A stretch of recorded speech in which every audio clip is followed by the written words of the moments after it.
keempat akan membuat tugas video metodologi penelitian dari jenis penelitian mix sekuensial. Baik, yang pertama itu adalah kita masuk judulnya terlebih dahulu. Judulnya adalah analisis permainan tradisional daerah Kabupaten Sarawangun dalam proses pembelajaran di sekolah dasar. Dan yang pertama itu adalah variabel X-nya. Variabel X-nya adalah pengetahuan dan implementasi guru dalam proses dalam permainan tradisional daerah Kabupaten Sarawangun. Nah, variabel Y-nya adalah proses pembelajaran di sekolah dasar. Nah, untuk hubungan variabel X, Y dan untuk hubungan X dan Y-nya adalah pengetahuan dan kemampuan guru dalam memahami serta mengimplementasikan permainan tradisional yang mempengaruhi kualitas, relevansi dan kebermaknaan dalam proses pembelajaran di sekolah dasar. Jumlah suku katanya adalah 10 suku kata di luar kata hubung yang sudah memenuhi syarat standar akademik yang baik. Analisis bab 1. Yang pertama itu adalah latar belakang, yaitu nilai budaya, manfaat edukatif, dukungan regulasi, serta penerapan yang terbatas dengan tujuan untuk mengungkapkan potensi, praktik, dan hambatan integrasi dalam permainan tradisional untuk identitas budaya, pelestarian dalam proses pembelajaran di sekolah dasar. Pentingnya variabel Y adalah karena memiliki manfaat besar bagi perkembangan kecerdasan dan karakter anak sehingga layak untuk dijadikan media pembelajaran yang bermanfaat. Yang kedua, masalah variabelnya, yaitu penerapannya sangat terbatas yang hanya fokus beberapa permainan saja sedangkan permainan tradisional tidak diajarkan. Yang ketiga adalah penyebabnya, yaitu guru kurang memiliki materi dan pemahaman tentang permainan tradisional. Nah, akibatnya adalah berisiko punah, mengancam kearifan lokal dan identitas budaya. Nah, solusinya adalah integrasi permainan dalam proses pembelajaran di sekolah dasar. Gapnya adalah belum menyentuh implementasi mapel dan hambatan lapangan secara mendalam. Nah, yang terakhir itu adalah kebaruannya itu adalah pengetahuan guru, implementasi kurikulum dan kendala yang terjadi di lapangan. Untuk identifikasi masalahnya adalah seharusnya itu adalah pengetahuan guru, implementasi serta kendala yang terjadi di lapangan. Nah, untuk batasan masalah itu tidak dicantumkannya mapel kelas lokasi. Seharusnya itu adalah mapelnya adalah PJOK, seni budaya, PPKN, matematika. Nah, untuk kelasnya adalah kelas 4 sampai kelas 6. Nah, untuk lokasinya adalah sekolah 80 Pulau Lintang, sekolah 21 Panurun, sekolah SD Negeri 106 Tanjung 2, sekolah SD Negeri 46 Tanjung 2. Selanjutnya itu adalah rumusan masalah. Seharusnya di rumusan masalah itu adalah variabel X-nya adalah pengetahuan dan integrasi. Nah, sedangkan variabel Y-nya adalah implementasi permainan tradisional. Selanjutnya adalah tujuan penelitian. Yang pertama itu adalah mengetahui tingkat pengetahuan guru tentang permainan tradisional. Yang kedua adalah mendeskripsikan implementasi permainan tradisional. Yang ketiga itu adalah menganalisis integrasi dalam permainan tradisional. Dan yang terakhir adalah mengintegrasikan kendala dalam permainan tradisional. Nah, mereka untuk variabel X-nya itu sudah sangat sinkron dan sudah memenuhi syarat antar variabel yang terikat. Nah, manfaat penelitian seharusnya dalam skripsi kami itu adalah adanya manfaat kebijakan, yaitu mendorong pelestarian, memperkuat implementasi, meningkatkan kualitas pembelajaran, dan mengatasi kendala implementasi dalam permainan dalam proses pembelajaran di sekolah dasar. Nah, yang terakhir itu adalah definisi operasional. Seharusnya di dalam skripsi kami itu menyebutkan definisi operasional itu permainan tradisional Kabupaten Sarawangun, yaitu aktivitas permainan turun-menurun yang menggunakan bahan alami dan mengandung unsur budaya. Sedangkan variabel Y-nya adalah proses pembelajaran di sekolah dasar, yaitu rangkaian kegiatan guru dan siswa dalam proses pembelajaran di sekolah dasar dengan penerapan dalam proses kurikulum 2013. Pada bab 2 itu tentang kajian teori. Pada skripsi ini variabel X itu permainan tradisional daerah Kabupaten Sarawangun dan variabel Y-nya itu proses pembelajaran di SD tidak dicantumkan dengan subjudul atau tabel formal. Misalnya variabel X itu permainan tradisional atau variabel Y itu proses pembelajaran. Selanjutnya itu alasan mengapa tidak dicantumkan itu yang pertama ada alasannya itu gaya penulisan kualitatif itu fokus terhadap pendalaman konsep bukan pengujian hubungan statistik. Yang kedua itu ada variabel Y itu tidak dijelaskan dalam cuplikan yang diberikan bab 2 hanya mencakup kearifan lokal permainan tradisional. Bagian yang membahas proses pembelajaran di sekolah dasar itu variabel Y sebagai kerangka teori terpisah tidak ada dalam cuplikan. Selanjutnya itu ada pada tabel. Yang pertama itu ada variabel bebas atau variabel X itu permainan tradisional Sarawangun.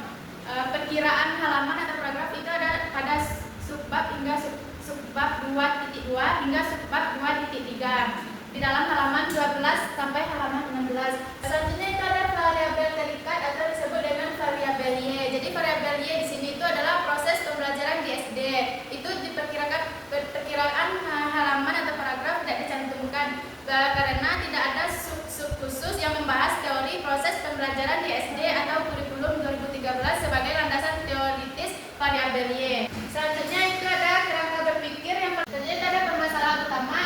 dicantumkan. Jadi yang pertama itu rendahnya pengetahuan siswa dan pendidik mengenai permainan tradisional. Kedua ada itu implementasi yang terbatas. Yang ketiga itu ada kerangka pendalaman materi.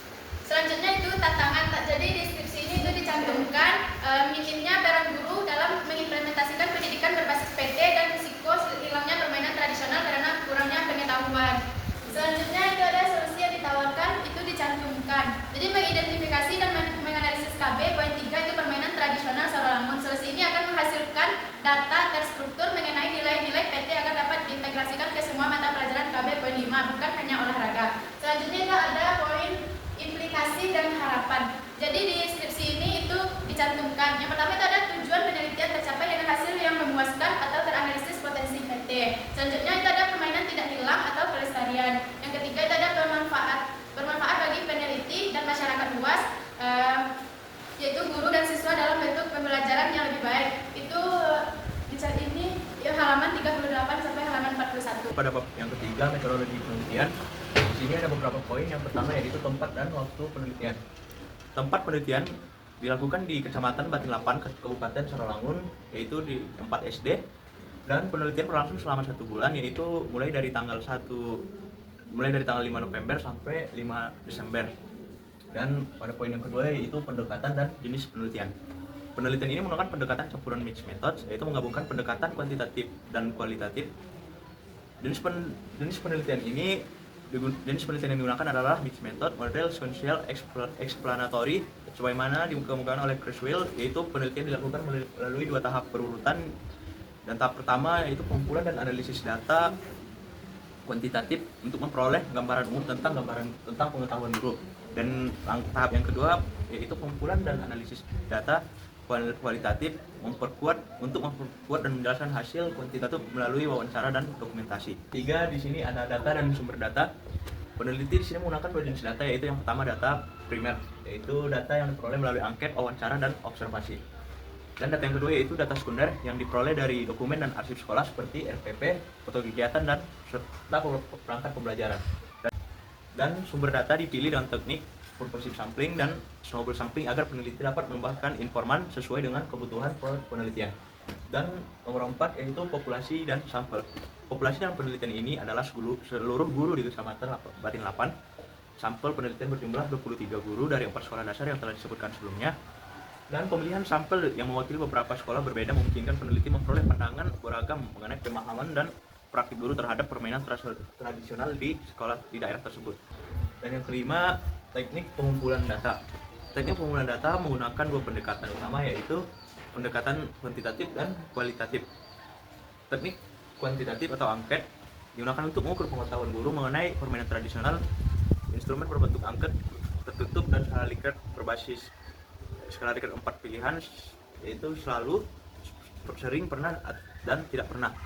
Dan yang kedua itu teknik kualitatif atau wawancara, dokumentasi, dan observasi. Wawancara dilakukan dengan dinas pendidikan, tokoh adat, dan guru. Dan dokumentasi mencakup foto kegiatan, RPP, dan kegiatan catatan lapangan. Dan yang ketiga, observasi digunakan untuk melihat secara langsung penerapan permainan tradisional di lingkungan sekolah. Dan yang keenam yaitu teknik uji validitas instrumen. Validitas instrumen diuji melalui validitas isi atau konten validity, yaitu menggunakan teknik expert judgment. Ahli diminta menilai kesesuaian indikator dengan tujuan pengembangan instrumen, kesesuaian isi dan teori, dan kelayakan bukti pertanyaan dan dari segi konsep, bahasa, serta budaya lokal. Dan yang ketujuh yaitu teknik analisis data. Yang pertama yaitu analisis data kuantitatif. Data kuantitatif analisis menggunakan statistik deskriptif. Teknik ini digunakan untuk menggambarkan tingkat pengetahuan guru mengenai permainan tradisional tanpa melakukan generalisasi. Dan yang kedua yaitu analisis data kualitatif. Analisis kualitatif dilakukan secara induktif selama proses pengumpulan data di lapangan. Peneliti menganalisis wawancara, catatan, observasi, dan dokumen untuk menemukan tema-tema seperti pemahaman, penerapan, dan hambatan guru. Yang kedelapan yaitu prosedur penelitian. Penelitian ini dilakukan melalui 8 tahapan sistematis, yaitu yang pertama studi pendahuluan dan penyusunan instrumen penelitian, yang kedua pelaksanaan pengumpulan data awal, dan yang ketiga validasi instrumen oleh ahli, keempat penjumlahan sampel, kelima pengambilan data di lapangan atau angket, wawancara, dan dokumentasi, yang keenam analisis data kuantitatif, yang ketujuh analisis data kualitatif, dan yang kedelapan penarikan kesimpulan dan interpretasi hasil. Dan yang kesembilan atau yang terakhir yaitu ada relevansi dan kekuatan metodologis. Metode penelitian yang digunakan dalam skripsi ini sangat relevan kuat karena yang pertama menterasikan data empiris dan makna sosial budaya sehingga hasilnya tidak hanya menggambarkan apa saja yang terjadi tetapi juga mengapa hal itu terjadi. Dan model sequential explanatory memungkinkan peneliti memulai data kuantitatif yang objektif dan uji validitas oleh ahli menjamin bahwa instrumen sesuai dengan konteks pendidikan dasar dan kearifan di Sarawangun. Dan bab 4 yang dimana bab 4 itu adalah hasil dan pembahasan, yang dimana pada bab 4 ini ada 3 komponen seperti hasil penelitian, pembahasan serta keterbatasan. Yang pertama yaitu hasil penelitian, yang dimana hasil penelitian ini adalah bagian yang memuat temuan faktual dari data yang dikumpulkan meliputi seperti identifikasi jenis permainan tradisional Sarawangun seperti bedil bulu, bedil bambu, daro, patok lele, serta dam gandong. Pada hasil angket pengetahuan guru mengenai permainan tradisional, hasil wawancara guru terkait implementasi permainan tradisional, analisis dokumen berupa RPP. Selanjutnya, pada bab 4 ini ada juga pembahasan yang kedua, yang dimana pembahasan ini berisi analisis yang mengaitkan temuan penelitian dengan teori pada bab 2, rumusan pada bab 1, serta dengan tujuan penelitian. Yang selanjutnya yaitu berdasarkan komponen bab 4 ini ada berdasarkan isi skripsi bab 4 ini mencakup seperti hasil penelitian kuantitatif yang dimana data yang ditampilkan itu melalui hasil angket pengetahuan guru menggunakan skala Likert 1-4. Nah, data yang ditampilkan dalam bentuk skor total pengetahuan guru, tabel frekuensi, persentase kategori rendah, sedang, tinggi, serta diagram. Yang dimana serta diagram lingkaran ini presentasi pengetahuan guru. Hasilnya 95,7% kategori guru sedang, 4,3% kategori tinggi. Nah, yang kedua itu hasil penelitian kualitatif yang meliputi wawancara dengan 23 guru, observasi, analisis RPP. Hasilnya permainan tradisional ini belum diintegrasikan dalam RPP pada semua bagian pembelajaran tersebut. Nah, sedangkan temuan wawancara itu ada sebagian guru yang sudah menerapkan permainan tradisional, tapi penerapannya itu paling sering pada mata pelajaran PJOK dan muatan lokal. Nilai-nilai permainan tradisional ini juga dijelaskan oleh guru seperti strategi masih sederhana, tidak memakai metode khusus, yaitu kendala implementasi permainan tradisional, yang dimana dari wawancara dan analisis dokumen ditemukan kendala-kendala seperti kurangnya pengetahuan guru, sarana dan prasarana yang tidak tersedia, waktu pembelajaran yang tidak tersedia dan atau yang terbatas. Nah, pengetahuan yang siswa rendah, siswa yang sulit dikondisikan atau yang terlalu aktif gitu. Akhirnya setelah pembahasan masuk kita ke yang ketiga, komponen yang ketiga yaitu keterbatasan dalam bab 4. Nah, dalam bab 4 ini ada juga keterbatasan pada skripsi ini, seperti skripsi ini tidak membuat bab khusus keterbatasan, tetapi dapat disimpulkan dari bab 4 ini. Yang pertama, satu penelitiannya hanya di 4 sekolah dan 23 guru, sampelnya kecil, tidak mewakili seluruh Sarawangun. Yang kedua itu instrumen angket hanya mengukur pengetahuan, bukan kemampuan praktik. Yang ketiga, analisis kuantitatif hanya deskriptif, tidak ada hubungan variabel, tidak ada inferensi. Yang keempat selanjutnya yaitu implementasi yang sangat bergantungan pada wawancara, seperti subjektif, bisa bias responden. Nah, yang kelima yaitu analisis RPP yang sangat terbatas, hanya melihat RPP bukan keseluruhan pelaksanaan pembelajaran yang real. Yang keenam yaitu tidak menilai hasil belajar siswa, tetapi dampak permainan tradisional itu yang tidak diukur. Adalah bab 5. Yang pertama ada fungsi dan kedudukan bab 5 dalam skripsi, di mana fungsinya ini sebagai bagian penutup sebuah karya ilmiah yang berisikan kesimpulan dan saran. Dan pada bab 5 ini harus mencakup ringkasan secara singkat, tepat dan padat, dan serta menjawab seluruh rumusan permasalahan. Kemudian yang kedua yaitu analisis pada bagian kesimpulan. Jadi yang pertama itu ada pengetahuan guru tentang permainan tradisional yang masih dikategorikan sedang yaitu ditunjukkan berdasarkan hasil angket yang menunjukkan rata-rata skor 38,04 dari rentang skor yang dikategorikan menurut Widoyoko pada tahun 2017. Dan temuan ini konsisten dengan data kuantitatif dan kualitatif yang disajikan di dalam bab 4. Yang kedua yaitu implementasi permainan tradisional dalam pembelajaran.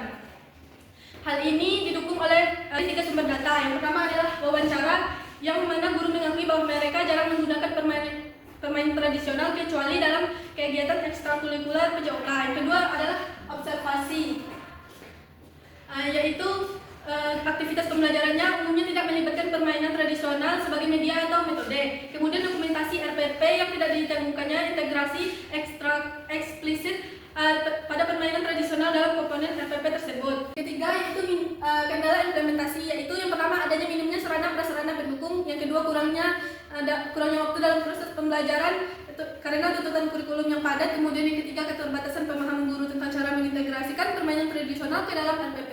Yang keempat, tidak adanya kebijakan atau program daerah yang mendorong pelestarian permainan tradisional melalui pendidikan. Jadi analisis terhadap bagian syarat ini ada beberapa yang disampaikan oleh peneliti. Yang pertama untuk guru kepala sekolah dasar, yaitu peneliti itu menyarankan untuk guru meningkatkan pemahaman tentang nilai-nilai permainan tradisional dan mengintegrasikannya ke dalam RPP secara kreatif. Yang kedua, dinas pendidikan daerah, dan kemudian peneliti juga menyarankan kepada peneliti selanjutnya agar lebih aplikatif dalam mengembangkan model pembelajaran yang berbasis permainan tradisional atau model ajar tematik. Kemudian kesesuaian dengan standar akademik, yaitu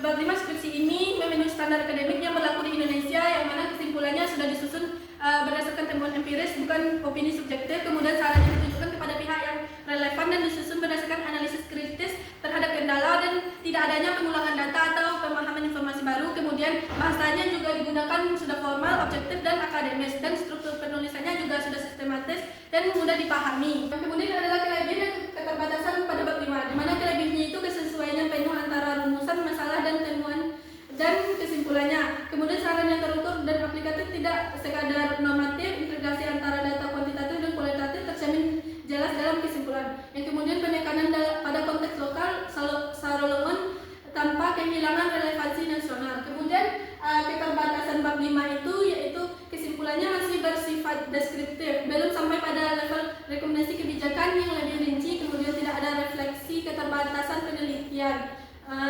Namun keterbatasan tersebut tidak mengurangi kualitas ilmiah pada bab 5, mengingat skripsi ini ditunjukkan untuk memenuhi persyaratan akademik strata 1. Yang ke-6 itu kesimpulan analisisnya. Jadi kesimpulan analisisnya itu pada bab 5 ini merupakan penutupan yang kuat, logis, dan akademis. Dan peneliti berhasil menjawab seluruh rumusan masalah dengan kesimpulan yang berbasis data serta memberikan saran dan yang realistis dan terarah kepada para pemangku kepentingannya. Dan bab ini tidak hanya memenuhi syarat formal, tetapi juga menunjukkan kedalaman refleksi peneliti terhadap realitas pendidikan daerahnya. Dengan demikian, bab 5 dalam skripsi ini layak dijadikan contoh dalam penulisan karya ilmiah di bidang pendidikan. Dasar berbasis kearifan lokal, khususnya dalam konteks pelestarian permainan tradisional melalui institusi sekolah. Nah, ada daftar pustaka. Satu, ada fungsi daftaran daftar pustaka dan skripsi. Daftar pustaka bukan sekedar lampiran formalitas, melainkan cerminan intelektual penelitian yang menunjukkan pemahaman terhadap landasan teoris, kemampuan menelusuri dan meneliti sumber yang relevan. Cakupan dan sumber. 2 itu cakupan dan ragam sumber. Daftar pustaka skripsi ini terdiri dari 36 sumber yang mencakup berbagai jenis seperti buku teks akademis, jurnal ilmiah, dan regulasi. Keragaman ini menunjukkan bahwa peneliti tidak hanya mengandalkan satu jenis sumber, tetapi mengintegrasikan pendekatan teoris, empiris, dan normatif. Yaitu adalah relevansi sumber terhadap tema dan penelitian. Setiap sumber yang dikutip memiliki keterkaitan langsung dengan tema penelitian seperti kajian tentang teori kearifan lokal, penelitian tentang permainan tradisional sebagai media pembelajaran, dan metodologi penelitian. Ada kebaruan dan konteks lokal. Salah satu kekuatan dalam daftar pustaka ini, keseimbangannya antara teori umum dan konteks lokal, meskipun sebagian besar sumber bersifat nasional, penelitian menempatkan kepada Sarawangun sebagai fokus utama, terutama melalui penggunaan sumber primer seperti wawancara, tokoh adat, dan observasi lapangan. 5 itu konsistensi format penulisan. Format penulisan daftar pustaka ini mengikuti pedoman AFASL, yaitu yang umum digunakan dalam karya ilmiah pendidikan di Indonesia. Dengan ciri khasnya dalam penulisan itu dengan nama lengkap, tahun, judul buku, dan tempat penerbit. Ada lagi keterbatasan sumber primer dan internasional, ada integrasi antar daftar pustaka, ada isi skripsi, ada kesesuaian dengan standar akademis di Indonesia. Ada lampiran 1 hasil wawancara. Lampiran ini membuatkan skripsi wawancara ini terdiri dari 3 kelompok narasumber seperti dinas pendidikan di Kabupaten Sarawangun, 4 tokoh adat dan 4 desa dan guru di sekolah. 2 itu ada dokumentasi foto, di mana ini lampiran ini mencakup bagaimana proses dan pengisian angket, fasilitas sekolah, aktivitas belajar yang menggunakan dan tidak menggunakan permainan tradisional. Dan nomor 3 itu dokumentasi RPP, di mana lampiran ini berisi foto RPP dari beberapa guru. Di situ terdapat RPP ini sangat kuasial karena RPP adalah dokumen perencanaan yang wajib. 4 itu hasil angket, di mana lampiran ini berisi dari data mentah angket dari 23 guru dengan skor per item dan total data. 5 itu lomba validasi instrumen, di mana lampiran ini berisi tentang formulir validasi oleh ahli. Terdapat 3 instrumen seperti angket, pedoman wawancara, dan format dokumentasi. 6 itu ketika acara seminar proposal, di mana dokumen ini membuktikan penelitian dalam melalui prosedur akademik formal di lingkungan universitas yang yaitu seperti seminar proposal yang menunjukkan kesesuaian dengan standar tata kelola penelitian. 7 adalah surat izin peneliti, di mana surat ini bisa dilampirkan menunjukkan bahwa peneliti telah memperoleh izin resmi dari 4 sekolah tempat peneliti dilakukan. Sekian video dari kelompok 4. Wassalamualaikum warahmatullahi wabarakatuh.